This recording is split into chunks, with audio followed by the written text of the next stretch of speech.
Hello दोस्तों, welcome back to C S E knowledge, जहाँ आपको मिलती है real life success stories, motivation और अपनी सक्सेस को अचीव करने के लिए टिप्स एंड ट्रिक्स। आज हमारे साथ हैं एक मेडिकल स्टूडेंट जिनका नाम है मोहम्मद शोएब, जिन्होंने पिछले साल नीट क्लियर किया था और इनके मार्क्स थे 680 आउट ऑफ 720। तो इस इंटरव्यू के दौरान आप सभी के वो सारे कन्फ्यूज़न दूर किए जाएंगे जो एक नीट एस्पायरेंट के दिमाग में रहते हैं कि हम कहाँ से पढ़ाई करें, कैसे स्टार्ट करें, हमें क्या क्या दिक्कतें आ सकती हैं। तो जब आप एक नीट एस्पायरेंट जिन्होंने अपने एग्ज़ाम को क्लियर करके आज वो अपनी पढ़ाई को कंटिन्यू कर रहे हैं, उनके थ्रू आपको काफ़ी चीज़ें सीखने और समझने को मिलेंगी। इस वीडियो के एंड तक आपको आपके पढ़ने के लिए बुक लिस्ट मिल चुकी होगी, आपको एक मोटिवेशन मिल चुका होगा और आपको ऐसे सारे प्लान मिल चुके होंगे जो आपको किस तरीके से मॉक टेस्ट अटेम्प्ट करना है, आपको क्या रूटीन फॉलो करना होता है और आखिरी के दिनों में एग्ज़ाम की किस तरीके से तैयारी करनी होती है। तो चलिए मिलते हैं हम अपने टॉपर मोहम्मद शोएब से। Hello everyone, my name is Mohammad Shoaib. I am medical student of GSPM Medical College Kanpur. मैंने 2024 में नीट क्लियर किया, जिसमें मेरा रैंक नंबर था 680 और मेरा रैंक था 7573। ठीक है, तो मोहम्मद शोएब आप ये बताइए कि आपने नीट की तैयारी कब और किस तरीके से स्टार्ट की थी। मैंने सीरियसली देखा जाए तो मैंने नीट की तैयारी 12th बाद से ही करी थी। 12th के साथ ही करना था मुझे, लेकिन यहाँ पे जो है हमारे इधर टीचर्स वगैरह उतने अच्छे नहीं हैं क्योंकि ये रूरल एरिया है। और फिर मैंने यहाँ 12th कंप्लीट किया। 12th कंप्लीट करके मैं कोटा गया। मैंने कोटा से तैयारी स्टार्ट की। ठीक है, तो मतलब आप प्योरली ऑफलाइन आपने पढ़ाई की है कि आपने ऑनलाइन का भी सहारा लिया था। 12th के बाद फर्स्ट ईयर मैंने ऑफलाइन तैयारी करी, जिसमें मैं कोटा रह के तैयारी करता था PW विद्यापीठ से। उस टाइम पे मुझे थोड़ा बहुत चोट वगैरह लग गया था और मैं जा नहीं पाया था क्लास अच्छे से, तो फर्स्ट ईयर में मेरा नहीं निकला था। मेरा फर्स्ट ईयर में 555 नंबर आया। फिर मैं घर वापस आ गया। फिर मैंने लखनऊ जाके ऑनलाइन तैयारी करी लाइब्रेरी से, जिसमें मेरे सेकेंड अटेम्प्ट में 680 नंबर आए थे। मतलब आप जो नए एस्पायरेंट हैं, जो मतलब अभी अपनी फ्रेश स्टार्ट करना चाहते हैं, उनको क्या सजेशन देंगे कि तुम ऑफलाइन कोचिंग ज्वाइन करो कि ऑनलाइन। देखो, अगर तुम तैयारी करना ही चाहते हो तो पहली बात तो ये है कि तुम 12th के साथ ही तैयारी स्टार्ट करो। थोड़ा बहुत ही पढ़ो। अगर 12th में नहीं, बहुत ज़्यादा नहीं पढ़ पाते, तुमको बोर्ड्स का और उसका सारा दिक्कत है, तो 12th में थोड़ा बहुत ही करो, लेकिन करो। और रही बात ऑनलाइन या ऑफलाइन की, तो आप जैसा अफोर्ड कर सकते हैं। जैसे अगर आप ऑफलाइन अफोर्ड कर सकते हैं तो ऑफलाइन करिए, ऑनलाइन कर सकते हैं तो ऑनलाइन करिए। अब तो दोनों जगह ही सेम ही टीचर्स वगैरह मिल जाते हैं, लेकिन ऑफलाइन में थोड़ा फ़ायदा भी है और नुकसान भी है। फ़ायदा ये है कि आप फेस टू फेस टीचर्स के सामने होते हैं, और नुकसान ये है कि डिस्ट्रैक्शन ज़्यादा होता है। कुछ लोग होते हैं जो बाहर जाके बिगड़ जाते हैं। और ऑनलाइन में भी ठीक सेम ही चीज़ है, टीचर्स अच्छे हैं, लेकिन डिस्ट्रैक्शन वहाँ भी है, क्योंकि फ़ोन्स वगैरह में लड़के बहुत ज़्यादा परेशान हो जाते हैं, वही फ़ोन चलाते रहते हैं। तो आपके हिसाब से है, आप जो समझिए वो कर सकते हैं। या तो ऑफलाइन करिए, ऑनलाइन करिए, आप अपने हिसाब से देखिए। मैंने फर्स्ट ईयर ऑफलाइन चूज़ किया, फिर मुझे लगा कि ऑफलाइन से भी ठीक है, ऑनलाइन भी ठीक ही है, तो मैंने सेकेंड ईयर ऑनलाइन से किया और सेकेंड ईयर मेरा ऑनलाइन से 680 नंबर आए थे। मतलब ये कहा जा सकता है कि अगर आप अपनी डिस्ट्रैक्शन को मतलब कंट्रोल कर लें तो आप ऑफलाइन या ऑनलाइन किसी भी जगह पे जा सकते हैं। बिल्कुल, अगर आप डिस्ट्रैक्ट नहीं होते हैं कहीं पे, अगर आप डिस्ट्रैक्ट नहीं हुए तो ठीक है, तो फिर आप कर सकते हैं। और डिस्ट्रैक्ट हो गए तो फिर वही है कि बच्चे करते रहते हैं, 6 साल 7 साल करते हैं, कुछ फ़ायदा होता नहीं है। और अगर नहीं डिस्ट्रैक्ट हुए तो बहुत हुआ, 1 साल 2 साल में निकाल लेंगे आप। तो फिर आप ऐसा क्या रूटीन फॉलो करते थे, मतलब आपका दिन किस तरीके से गुजरता था, या फिर अगर कहें तो आप दिन में कितने घंटे पढ़ाई किया करते थे। रूटीन मेरा ये था कि हम 4-5 दोस्त एक साथ थे, एक ही फ्लैट में रहते थे। हम 4-5 दोस्त थे, जिसमें से सभी के सभी नीट की तैयारी करने वाले थे। हमारा रूटीन ये था कि हम सुबह 8 से 9 बजे तक लाइब्रेरी पहुंच जाते थे। उसके बाद 12 बजे तक लाइब्रेरी में रहते थे। फिर 12 बजे के बाद लाइब्रेरी से वापस आके रूम पे खाना खाना, फिर 1 बजे तक वापस लाइब्रेरी जाते थे। फिर लाइब्रेरी में 10 बजे रात तक पढ़ाई करते थे, फिर रूम पे आके अपना खाना वगैरह खा के थोड़ा बहुत 2 घंटा कम से कम तो पढ़ते ही थे रूम पे भी। उसके बाद फिर सो जाते थे, फिर सुबह उठो, खाना वगैरह खाओ, फिर लाइब्रेरी जाओ, फिर वापस आके वही करते थे। अच्छा, मतलब अगर देखा जाए तो आप लोग दिन में मैक्सिमम टाइम आपका या तो किसी काम खाने पीने में, मतलब खाना पीना हटा दिया तो मैक्सिमम टाइम आपका पढ़ाई में ही जाता था। मैक्सिमम टाइम हम लोग का पढ़ाई में ही जाता था। और एक बात और थी, हम लोग जब बाहर रहते थे, लखनऊ में रहते थे, तो वहाँ पे हम लोग खुद से ही खाना बनाते थे। मैं और मेरे दोस्त सब खाना आपस में ही बांट के बना लेते थे और उसी में टाइम ज़्यादा ज़्यादा था। और हाँ, एक बात और, हम लोग कभी कभार घूमने भी जाते थे, जैसे महीने में 1 आध दिन ही घूमने जाते थे, और ज़्यादा उतना घूमना वगैरह नहीं था हम लोग का। तो बेसिकली अगर हम ध्यान दें तो हमें ये समझ में आता है कि अगर हमको अपनी नीट की तैयारी को जल्दी ख़त्म करना है, या फिर हम उसको मतलब ऐसा है कि हम उसको फाइनल टच देना चाहते हैं कि हमारा मेडिकल कॉलेज मिल गया, तो हमें अपने दिन का मैक्सिमम टाइम हमें अपनी पढ़ाई पे ही फोकस करना चाहिए। बिल्कुल, मैक्सिमम टाइम तो पढ़ाई को ही देना पड़ेगा, क्योंकि अगर आप दूसरा काम करेंगे तो फिर या तो एक काम कर लीजिए, या तो दूसरा काम कर लीजिए, या तो पढ़ाई कर लीजिए। तो इसमें एक और चीज़ हम पूछना चाहेंगे कि ये तो आपका हो गया कि जनरल पैटर्न आप फॉलो किया करते थे। अब ये इस किस तरीके से चेंज हुआ होगा कि जब लास्ट का 2 या 3 महीना बचा होगा एग्जाम का, तो आपने किस तरीके से इसको चेंज किया था? हाँ, ये बहुत इंपॉर्टेंट है, लास्ट के 2-3 महीने कैसे करने हैं। सब लोग शुरुआत से तो सब लोग पढ़ते ही हैं, शुरुआत में तो बहुत पढ़ते हैं लोग, उसके बाद 1-2 महीना पढ़ेंगे, फिर उसके बाद थोड़ा टीम होते जाएंगे, फिर लास्ट तक आते आते उनको लगता है अरे अब नहीं होगा, ये नहीं होगा, वो नहीं होगा, कुछ दोस्त के सलाह भी मान लेते हैं, कुछ दीदी भैया को भी मानने लगते हैं। तो मेरा क्या था, मैं लास्ट में सिर्फ अपने टीचर्स की सुनता था, और यही था मेरा लास्ट के 3 महीने कि मैं सुबह अगर क्लास लाइब्रेरी गया तो 2 घंटे में पहले 2 घंटे सिर्फ बायो ही लगाता था, या तो नोट्स पढ़ रहा हूँ, या तो एनसीईआरटी पढ़ रहा हूँ, या फिर मैं उसके क्वेश्चंस लगा रहा हूँ। और उसके बाद मैं क्या करता था कि थोड़ा बहुत फिजिक्स का वो देखा, न्यूमेरिकल वगैरह, फार्मूला शीट वगैरह देखने के बाद हम लोग खाना खाने निकल जाते थे। 2-3 घंटा सुबह में पढ़ा मैंने, फिर खाना खाने गए, फिर वहाँ से आए, फिर उसके बाद हम कुछ और पढ़ते थे। जैसे उसके बाद जब मैं वहाँ से आया, क्योंकि मैंने न्यूमेरिकल और फार्मूला शीट देख के गया था, फिर मैं आता था अपना फिजिक्स लगाता था कम से कम 3 घंटे फिजिक्स लगाई। फिर हम थोड़ा बहुत नाश्ता करने निकलते थे, 10-15 मिनट के लिए ब्रेक लेते थे। फिर उसके बाद वहाँ से आने के बाद केमिस्ट्री करते थे। केमिस्ट्री करने के बाद फिर जो लास्ट में ये टाइम बचता था, उसमें हम लोग अपना थोड़ा बहुत, जैसे जो टेस्ट वगैरह दिए थे उसमें अगर कोई दिक्कत रहती थी फिर वो देखते थे। यही था।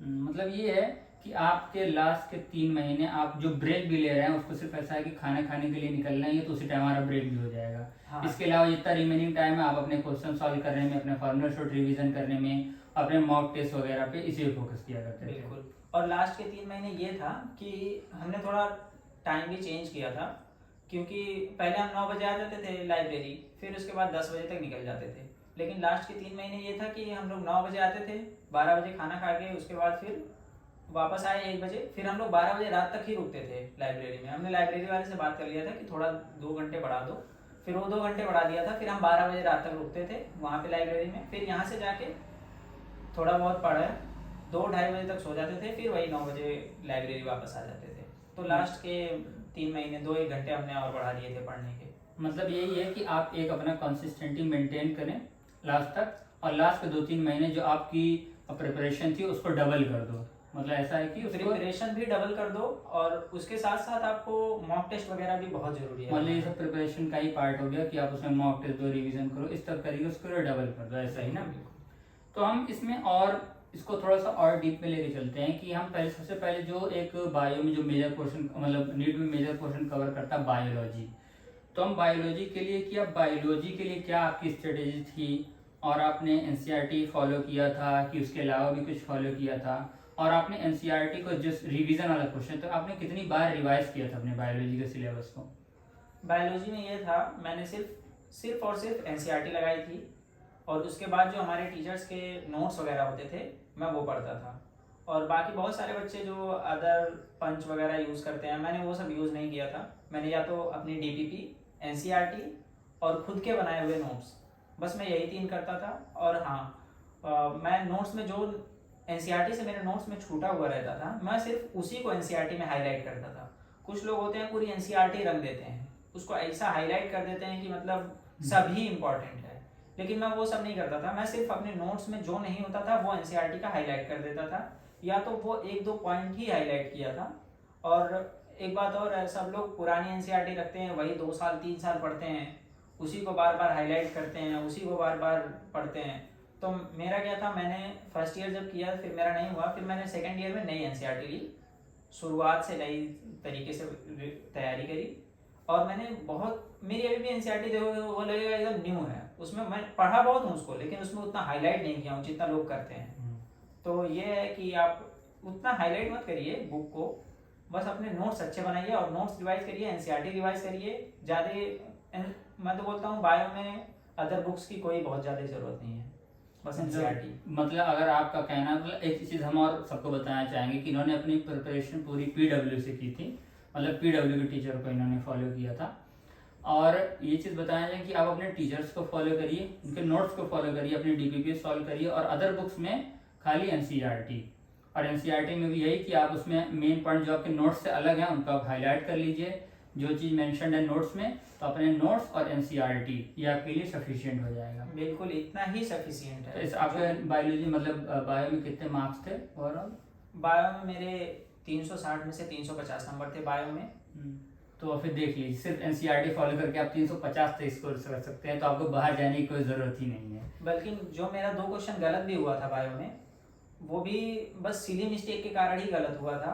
उसमें मुझे आता था, लेकिन वो सिली मिस्टेक मार्क करने में थोड़ा गलत हो गया था। तो फिर समझ सकते हैं कि एनसीईआरटी और आपके टीचर के नोट्स आपके लिए सफिशिएंट हैं।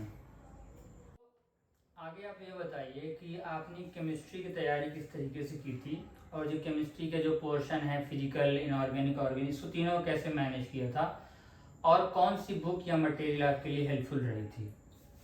केमिस्ट्री का ये था, मैं जो फिजिकल केमिस्ट्री थी वो मैंने सुधांशु सर से पढ़ी थी, और उसका मैंने बहुत ज़्यादा नोट्स नहीं बनाया था कि मतलब बहुत लंबा चौड़ा नोट्स बनाया था।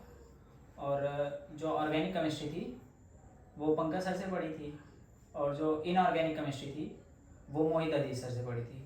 और पंकज सर की और मोहित अदीज सर की मैंने पूरा बढ़िया से नोट्स बनाया था।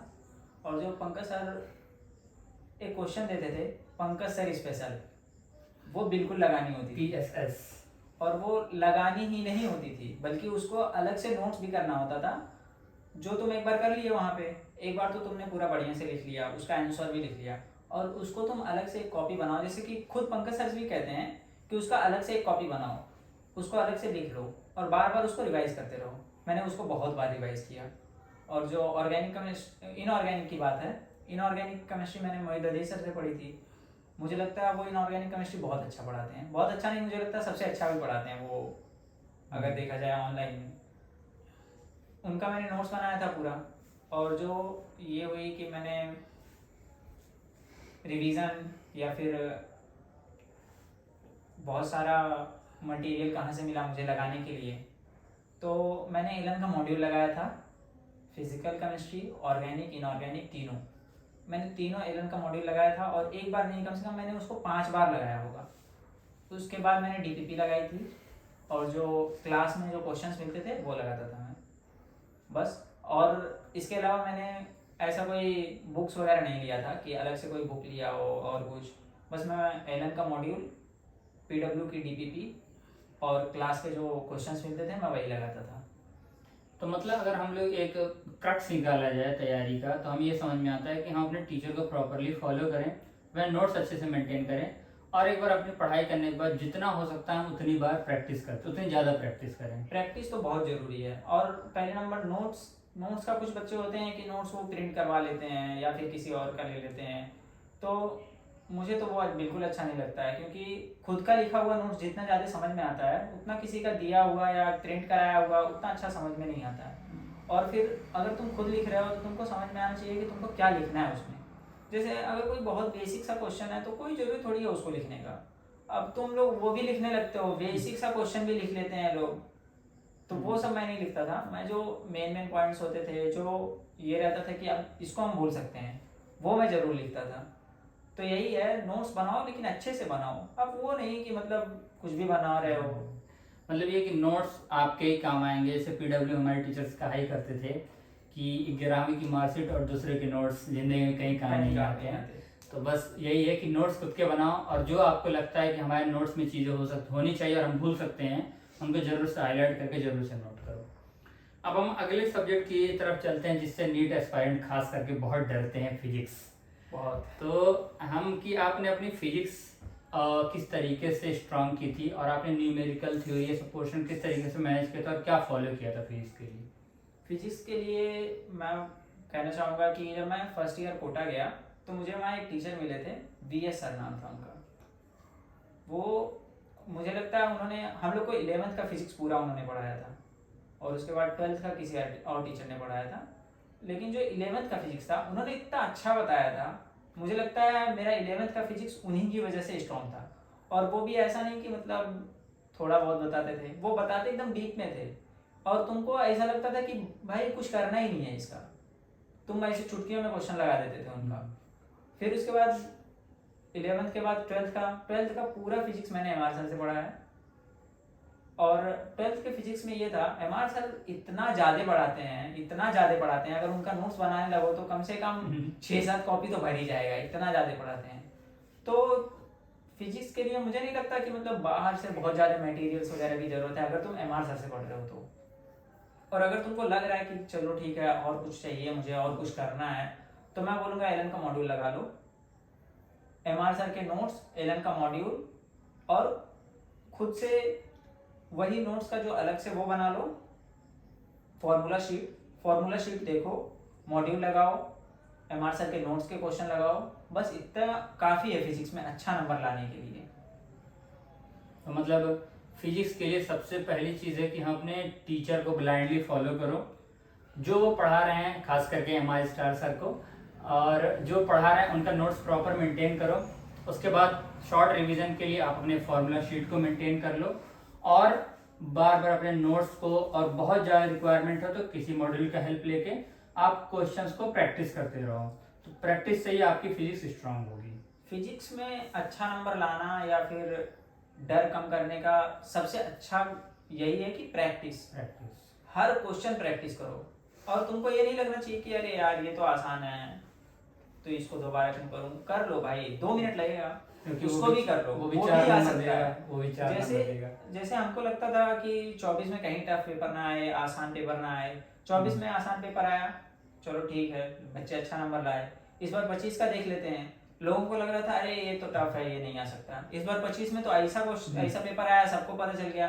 अब यही है कि फिजिक्स में डर भगाने का सबसे अच्छा तरीका यही है कि प्रैक्टिस करते रहो, बहुत सारे क्वेश्चंस प्रैक्टिस करो कि तुमको लगे अरे ये तो मैं क्वेश्चन देखा हुआ है। मतलब ये कि आप प्रैक्टिस करो, पहले आसान से बिल्ड करते हुए आसान अपना मतलब बेसिक अपने स्ट्रॉन्ग करो क्वेश्चन थ्रू, उसके बाद फिर आप ऐसे क्वेश्चंस को भी थोड़ी सी प्रैक्टिस कर लो जो मेंस या खास जिसको कहा हम लोग जेईई मेंस लेवल के क्वेश्चंस होते हैं। तो ये हमारी हो गई सबसे सब्जेक्ट वाइज प्रिपरेशन। तो इन सब के बाद एक बहुत ही इम्पॉर्टेंट चीज़ जो एक तैयारी का हिस्सा होती है, मॉक टेस्ट। तो आप मॉक टेस्ट के बारे में क्या कहना चाहेंगे? सबसे ज़्यादा इम्पोर्टेंट तो मॉक टेस्ट ही है, क्योंकि हमको क्या लगता है कि अगर हम पढ़ते रहते हैं हमको लगता है मुझे तो सब आता है, अगर हम मॉक टेस्ट नहीं देते हैं तो हमें लगता है सब आता है हमें। फिर जब हम मॉक टेस्ट देते हैं तो उसमें हमें पता लगता है कितना आता है हमें। खासकर जो अच्छे मॉक टेस्ट होते हैं उससे पता लगता है कि हमें कितना आता है।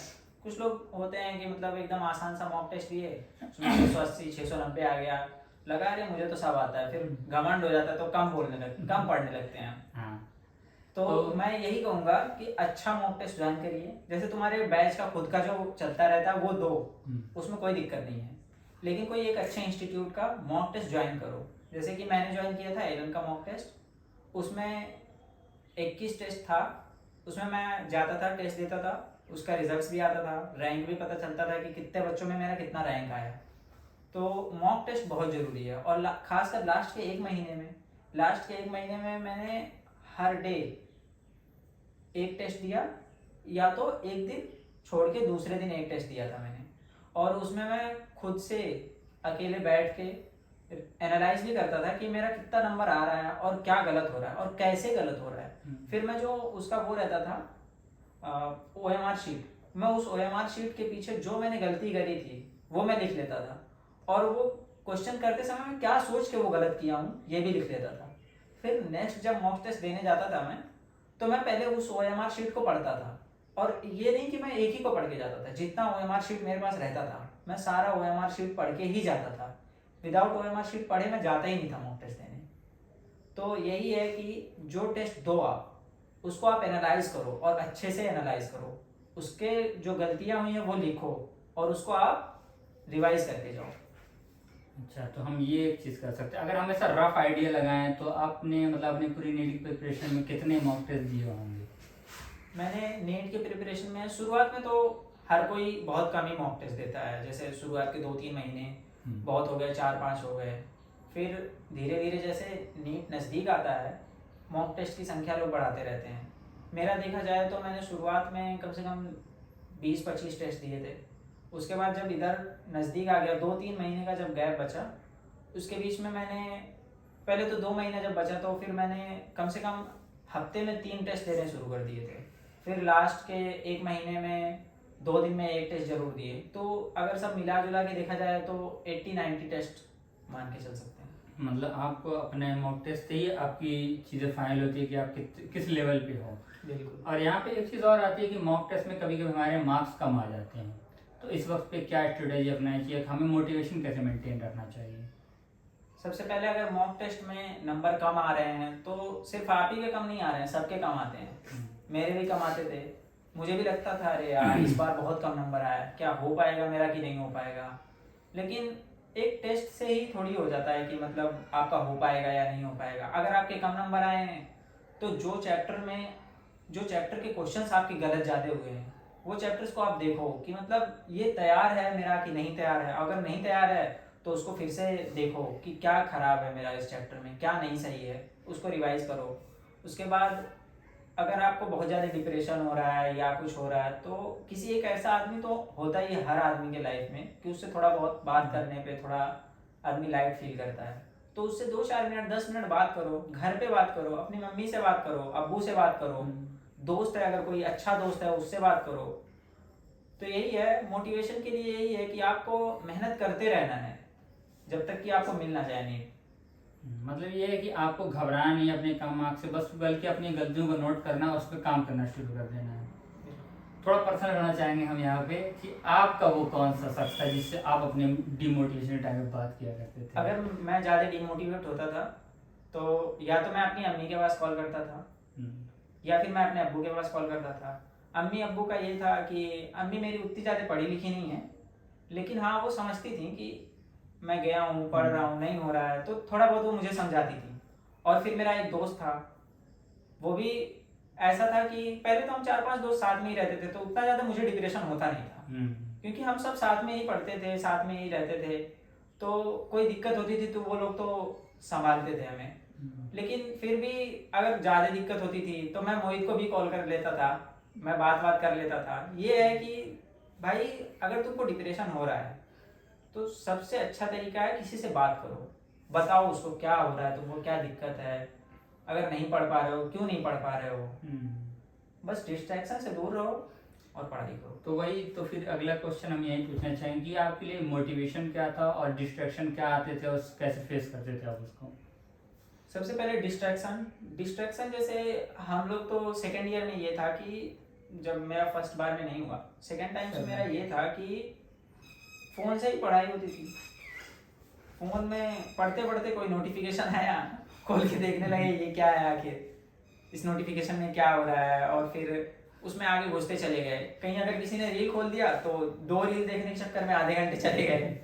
तो मेरे बगल में जो दोस्त बैठता था, अगर मैं रील देखता था तो वो मुझे टोक देता था, और अगर वो रील देखता था तो मैं उसे टोक देता था।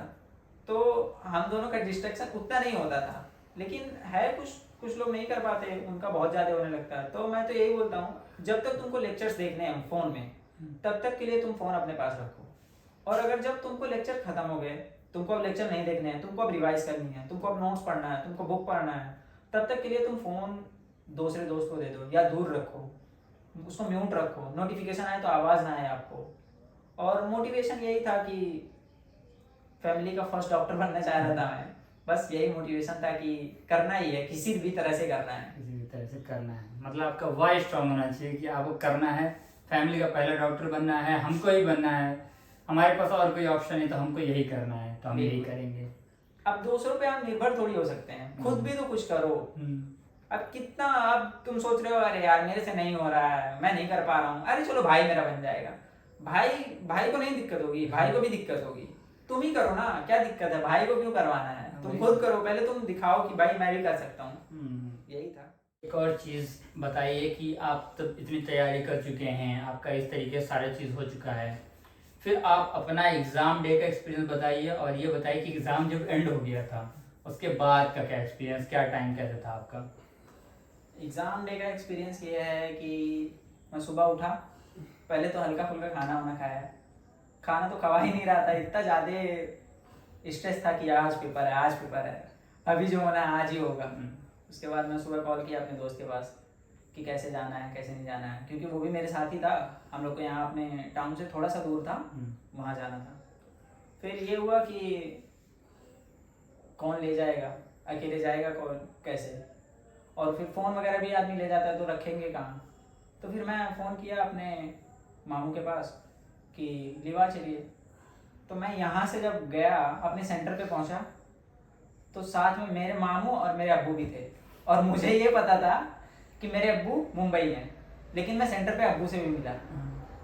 मैं तो पूरा सरप्राइज हो गया, अनएक्सपेक्टेड हो गया एकदम से कि ये क्या है। फिर मैं सेंटर में गया, अपना सारा चीज़ सबमिट करने के बाद सेंटर पे गया, वहाँ 2-4 दोस्त और मिले, साथ वाले स्कूल वाले मिले। फिर हम लोग सब अपने अपने रूम में गए, बैठे, एग्ज़ाम दिया, बाहर आए तो सबको लगा कि चलो ठीक गया ठीक गया ठीक गया, सब अपना अपना पूछ रहे हैं कि कैसा गया कैसा गया कैसा गया। मुझे तो लग रहा था मेरा अच्छा गया है, क्योंकि मैं अच्छे से करके आया था, बस मुझे 2 क्वेश्चन नहीं आ रहे थे फिजिक्स के। फिर मैं सब कुछ हो गया, फिर किसी ने पूछा मेरे से कैसा गया, मैंने बोला बहुत अच्छा गया, बस मुझे अब ले चलो कुछ खिला दो। मेरे मामू ने पूछा कैसा गया है, तो फिर मैं बोला बहुत अच्छा गया है, अब मुझे बिरयानी खाना है, जल्दी चलो यहाँ से। फिर हम लोग गए, बिरयानी खाए, उसके बाद फिर वहाँ से वापस आए, घर पे आए, फिर मैं मिलाया, तभी मिलाया उसी टाइम मिलाया कि मेरा कितना आ रहा है। मैंने एलन के मॉडल उससे मिलाया, जो देते हैं वो आंसर की से मिलाया, मेरे 685 आ रहे थे। तो फिर मैंने आकाश से मिलाया, उसमें भी 680 आ रहे थे, मेरा एक क्वेश्चन ऊपर नीचे हो रहा था। मैं सोचा क्या है ये सही है, मैं सही करके आया, मुझे 100% भरोसा था कि मैं ये सही करके आया हूँ। फिर बाद में देखा मैंने मार्किंग में गलत कर दिया उसको, उसके बाद मार्किंग में गलत था मेरा वो। फिर कुछ लोगों ने पूछा कितना नंबर आ रहा है, मैं उनसे बस यही बताता था कि 650 प्लस आ रहा है, मैंने किसी को नहीं बताया कि 680 प्लस आ रहा है, लास्ट तक यही था। अच्छा, तो ये था आपका एग्ज़ाम डे एक्सपीरियंस का। ही पैनिक मोमेंट रहता है जब हम एग्ज़ाम देने जा रहे होते हैं, फिर अगर एग्ज़ाम अच्छा हो जाए तो अच्छी चीज़ें हैं। तो ये तो हो गया जनरल सी बातें कि क्या फॉलो करें कैसे करें। एक आप फाइनल टिप जो अपने, और मैं एक चीज़ कहना चाहता हूँ, मेरा एग्ज़ाम के 2 दिन बाद मुझे पता चला कि मेरे नाना का डेथ हो गया था। एग्ज़ाम के 2 दिन बाद पता चला कि मेरे नाना का डेथ हो गया था, एग्ज़ाम से 6 दिन पहले। अच्छा, लेकिन मुझे किसी घर वाले ने बताया नहीं था, और जो मेरे साथ दोस्त रहते थे लखनऊ में, उन तीनों चारों को पता था कि इसके नाना का डेथ हो गया है, लेकिन उन्होंने भी नहीं बताया मुझे कि मतलब दिक्कत ना हो, इसको परेशान ना हो, इसलिए किसी ने नहीं बताया। फिर मुझे लास्ट में पता चला, फिर मुझे लगा यार क्या हो गया ये।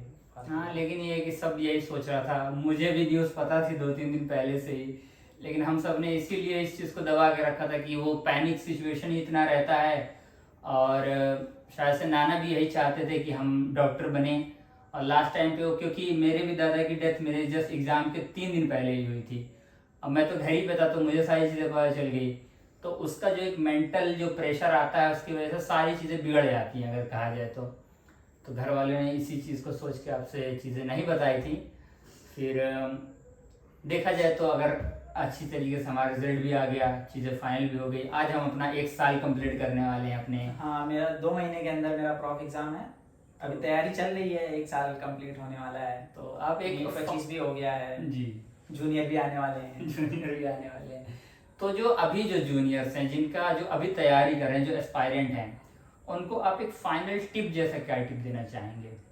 फाइनल टिप मेरा यही है कि पढ़ाई पे ध्यान दो, दोस्त बहुत ज़्यादा मत बनाओ, एक दो बनाओ जो अच्छे हों पढ़ने में, जो तुमको सपोर्ट करें। ये नहीं कि तुम्हारा पैर खींच के नीचे गिराएं कि अरे यार चलो यहाँ चाय पी के आते हैं, यहाँ घूम के आते हैं, ये जगह देख के आते हैं। पढ़ाई के दौरान ये सब मत करो, अच्छे से पढ़ाई करो और एक दो ही दोस्त बनाओ, अच्छे दोस्त बनाओ। आगे आओ, बहुत कुछ करना है, कॉलेज में आओ, बहुत कुछ करने को मिलेगा। अभी थोड़ा मौज मस्ती कम करो, अभी थोड़ी पढ़ाई करो, कॉलेज में आके बहुत मौज मस्ती करना है। बस मैं यही कहना मतलब ये है कि आप डेडिकेटेड प्रिपरेशन करो। तो यहीं पे इसके बाद हम कुछ कॉमन डाउट्स करेंगे, लेकिन ये है कि यही हो गया कि जनरल आप इस तरीके से तैयारी अपनी करें, फोकस्ड होके करें, डिस्ट्रैक्शन को अवॉइड करें जितना हो सकता है। अगर आपको मोटिवेशन चाहिए तो आपको कहीं यूट्यूब वीडियोस या कुछ देखने की जरूरत नहीं, आप अपने सेल्फ मोटिवेशन लाओ, अपना वाई क्लियर करो कि मुझे किस लिए नीट करना है। तो हम लास्ट में कुछ कॉमन डाउट्स लेंगे जो नीट एस्पायरेंट के हैं, फिर हम अपना ये ख़त्म करते हैं, काफ़ी लंबा हो चुकी है चीज़ें। तो सबसे पहला डाउट ये है कि अगर किसी नीट एस्पायरेंट के पास बड़ी कोचिंग का एक्सेस नहीं है जहाँ पे अच्छे खासे पैसे लगते हैं, तो क्या फिर भी वो नीट क्रैक कर सकता है? देखो, मेन बात ये नहीं है कि कोचिंग से ही नीट क्रैक होता है। नीट क्रैक तो बच्चे के पढ़ने से होता है। हाँ, बड़ी कोचिंग का एक्सेस नहीं है तो कोई दिक्कत नहीं है। आजकल जितने बड़े कोचिंग्स के मटेरियल्स वगैरह हैं या फिर जो टीचर्स पढ़ाते हैं बड़ी कोचिंग्स में, वो आजकल यूट्यूब पे उससे अच्छे अच्छे टीचर्स बैठे हुए हैं। जैसे हम PW का ही देख लें, 4,500 5,000 तक का बैच आता है। इतने अच्छे अच्छे बेस्ट टीचर हैं मुझे लगता है उसमें। तो अगर आप डिस्ट्रैक्ट नहीं होते हैं तो आप ऑनलाइन भी तैयारी कर सकते हैं। मेरे बैचमेट्स बहुत सारे हैं। मेरा एक बैचमेट है, मोहम्मद इरफान नाम है, वो 12th के साथ कंप्लीट करके आया है। और बहुत सारे मेरे बैचमेट्स हैं, मेरे 680 हैं, मेरे एक दो बैचमेट्स के 685 हैं, वो भी एकदम प्योर ऑनलाइन वाले हैं। तो आपको ये नहीं होना चाहिए कि मुझे बहुत बड़ी कोचिंग चाहिए, ये चाहिए, वो चाहिए, फिर ही कंप्लीट हो पाएगा। आप ऑनलाइन से भी एकदम बेसिक सा बैच लेके भी तैयारी कर सकते हैं और नीट क्रैक कर सकते हैं। बस अपने आप पे भरोसा रखिए जी। तो फिर इस तरीके से हम मतलब अगर हम ऑनलाइन भी और यूट्यूब के थ्रू भी कर सकते हैं, बस हमें कि हम किस तरीके अपनी मेहनत इसमें पुट इन कर रहे हैं। एक और क्वेश्चन आता है कि अगर हम एक एवरेज स्टूडेंट रहे हैं हमेशा तक, 11th 12th में भी हम एवरेज स्टूडेंट हैं, हमें टॉपिक उतने हमारी ग्रिप नहीं है, चीज़ें हमारी उतनी अच्छी, क्या फिर भी हम 650 प्लस जा सकते हैं नीट में?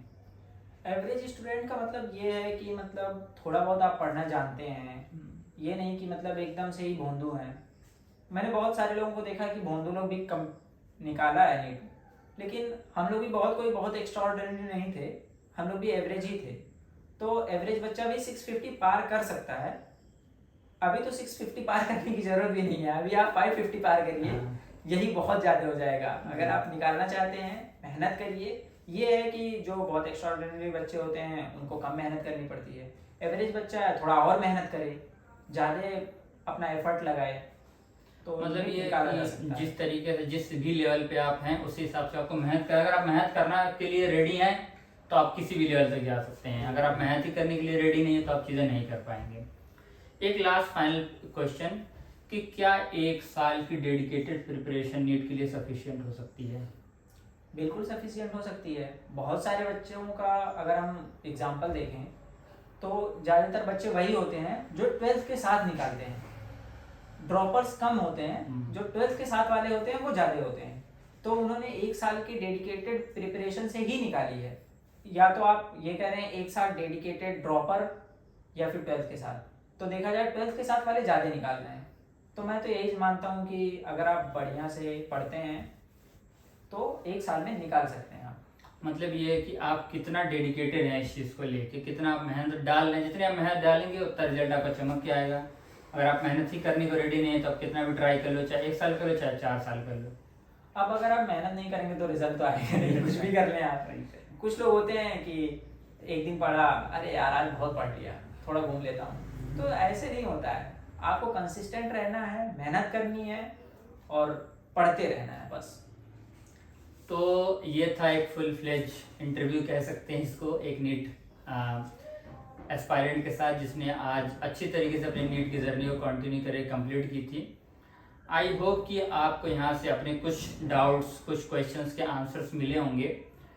अगर आपको ये वीडियो पसंद आई है तो इस वीडियो को लाइक करें, अपने सारे नीट एस्पायरेंट, नीट फ्रेंड या जो भी फ्रेंड्स हैं जो आगे नीट करना चाहते हैं, किसी कॉम्पिटेटिव एग्जाम की तैयारी करना चाहते हैं, उनके साथ ये शेयर करें। अगर आपके पास अभी भी कोई डाउट्स रह जा रहे हैं, कोई क्वेश्चन रह जा रहे हैं, तो आप कमेंट सेक्शन में हमें ज़रूर बताएं। उसको मैं और ये जो हैं नीट जो इस वक्त अपने नीट मतलब मेडिकल MBBS कर रहे हैं, हम दोनों मिलकर इसका आंसर करने की कोशिश करेंगे। बस यही है कि आप अपनी चीज़ों को अचीव करना चाहते हैं तो डेडिकेटेडली मेहनत करते रहें। So thank you mister Shoaib, आपने हमको इतना वक्त दिया। So that's it from all. Thank you. This is Moeed Ahmed signing off.